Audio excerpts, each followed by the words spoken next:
కొన్నిసార్లు తాకట్టు కన్నా అమ్మకమే మేలు కదా. Value gold 9477894778. పెద్దనా నమస్తే. మీ పేరేంటి? ఆంజనేయులు గారు. ఉంగుటూరులో ఎవరు గెలుస్తారు?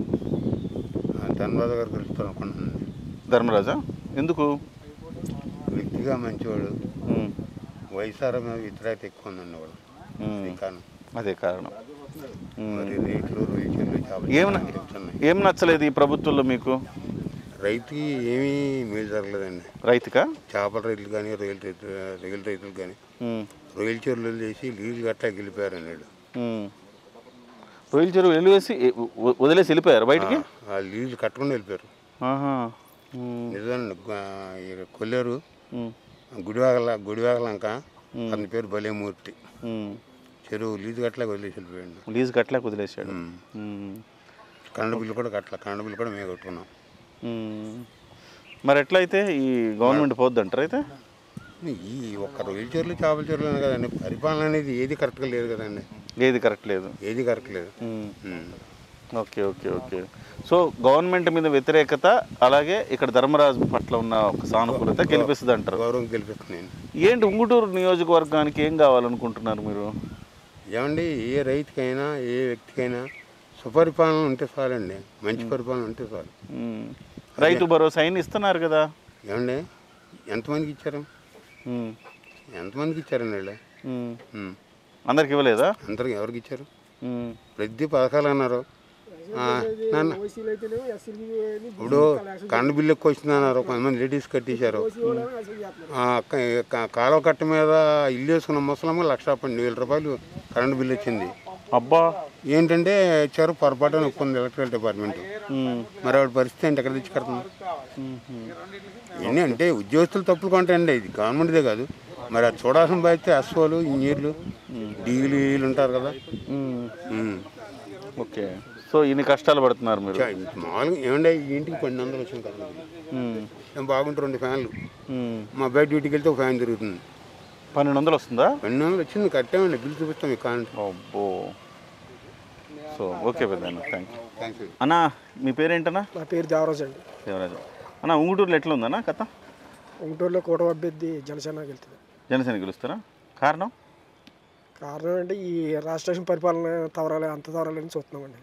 మీరేం చేస్తారు? వ్యవసాయం చేస్తామండి. వ్యవసాయమా? రైతులకి ఏం బాగాలేదండి ఈ ప్రభుత్వం? అసలు. అవును, రైతు భరోసా అవన్నీ ఇస్తున్నారు కదన్నా. రైతు భరోసా ఎస్సీలకి బీసీలకి తప్పితే లేదండి. అదేంటది? కులం చూడడం మతం చూడమంటాడుగా. పేరుకేనండి అది. వాళ్ళకు కూడా ఏమి న్యాయం జరుగుతుందండి. 100 మందికి ఇచ్చాను, 100 మంది కూడా 10 మందికి ఇచ్చి 100 మందికి ఇచ్చాను, డబ్బా కొట్టుకుంటామేనండి. అవునా? అంటే రైతు భరోసా అందరికీ రావడం లేదంటారు అయితే మీరు? అంటే కౌలు రైతులకి, మామూలు రైతులకి అందరికి ఇస్తున్నారు అంటున్నారు కదా. కౌలు రైతులకి అసలు ఎక్కడ లేదండి. అసలు లేదు కౌలు రైతులకి.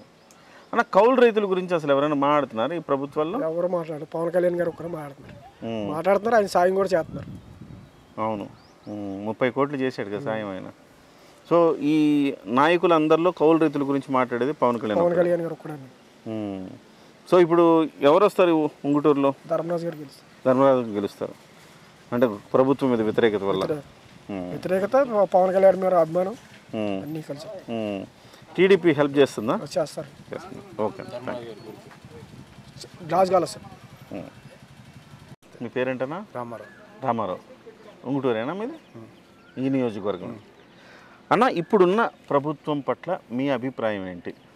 ఇప్పుడున్న ప్రభుత్వం వేస్ట్, మాకు అనవసరం, దేనికి ఉపయోగం లేదు. అదేంటి? మేము రైతు వారి కాబట్టి రైతులకి ఏమో పనికొచ్చేది ఏమి కనపడుతుంది. ప్రతి రైతుకి చేస్తాం అంటమే, ఏమి చేసేది లేదు. ఆ పథకాలు ఈ పథకాలు అంటారు, అంతవరకు ఏమి లేదు. కొత్తగా మార్పు కావాలని ఇక. అవును, రైతు భరోసా ఇవన్నీ బాగానే ఇస్తున్నాడు, బాగానే చూసుకుంటున్నాడు. రైతులకి ఇస్తారు. 10 ఎకరాలు 20 ఎకరాలు ఉన్న వాడికి వస్తాయి. కౌలు చేసే వాళ్ళకి ఏమీ రాదు. 10 ఎకరాలు 20 ఎకరాలు ఉన్నట్టు కౌలుకి ఇచ్చేసి ఇంట్లో పడుకుంటాడు ఫ్యాన్కి అంతా చక్కగా నీట్గా ఫ్యాన్ వేసుకుని. ఆడి పండపని కౌలు కట్టాలి. కౌలు రైతు అన్న వాడికి అసలు ఏ ఉపయోగం లేదు, ఏ బెనిఫిట్ లేదు. కూలోళ్ళు పెట్టాలంటే 500 కావాలి, వాళ్ళ 2 గంటల పని చేస్తారు. డబ్బులు వేయాలంటే ధాన్యం కోసం అక్కడ నిలబెట్టే రైతు భరోసా, అది ఎప్పుడు వస్తుందో తెలియదు. అకౌంట్ నెంబర్ సరిలేదు, ఆధార్ కార్డు లింక్ అవ్వలేదు అంటారు. అలా వెళ్ళిపోతుంది జరుగుతుంది. ఈ లోపల కూలోడు ఆగడం, మందు కొట్టుకుంటే బాగా కట్టలేము. ఎక్కడ తెచ్చి కట్టాలి? ఇప్పుడు రైతు భరోసాలో ఓనర్కే వస్తుంది అంతే, భూమి యజమానికి వస్తుంది, కౌలు రైతులకు రాదా? ఇప్పుడు అలా కౌలు రైతులకు కూడా భూమి యజమాని సగం ఇవ్వడా? ఇవ్వడు. ఎక్కడ లేదు. ఇప్పుడు ఏం కావాలంటారు, ఏ రూల్ తేవాలంటారు వచ్చే ప్రభుత్వం? రైతు అంటే ఒక 100 ఎకరం ఉన్నవాడు రైతు కాదు, అసలు ఆ పొలం పండించేవాడు కూడా ఒక రైతులా లెక్కేసి కౌలు చేసేవాడు కూడా ఆడికి కూడా బెనిఫిట్ సగం ఇస్తే పోనీ అదొక అందంగా ఉంటుంది. ఈ ధాన్యం రైతు భరోసా కేంద్రం తోలిన తర్వాత ఆడు ఇవ్వాల్సినప్పుడు ఇస్తాను డబ్బులు తీసుకోవాలంటే ఈ కూలోళ్ళు లాగరో, మిషన్ వాళ్ళు లాగరో, ట్రాక్టర్ లాగో ఏమాగో, అది ముందే ఇవ్వాలి. కమిషన్ వ్యాపారస్తులు ఉన్నారు ఇదివరకు, వాళ్ళు దళారులుగా కొనుక్కుని రైతులకు అప్పు పెట్టేవాళ్ళు. ఇప్పుడు వాళ్ళు కూడా 10 రూపాయలు కూడా ఇవ్వట్లా. ఏంటంటే అకౌంట్లో పట్టలే డబ్బులు పట్టాకెత్తామంటారు. ఇప్పుడు ఎవరు రావాలంటారు అయితే? టీడీపీ కానీ పవన్ కళ్యాణ్ అయితే రెండు కూటమి కాబట్టి వీళ్ళు మార్పు కావాలని మేము అనుకున్నాం. ఇతర పథకాలు ఏం రావట్లేదు మీకు? అమ్మఒడి ఇట్లాంటివి? సరే అన్న, థ్యాంక్ యూ.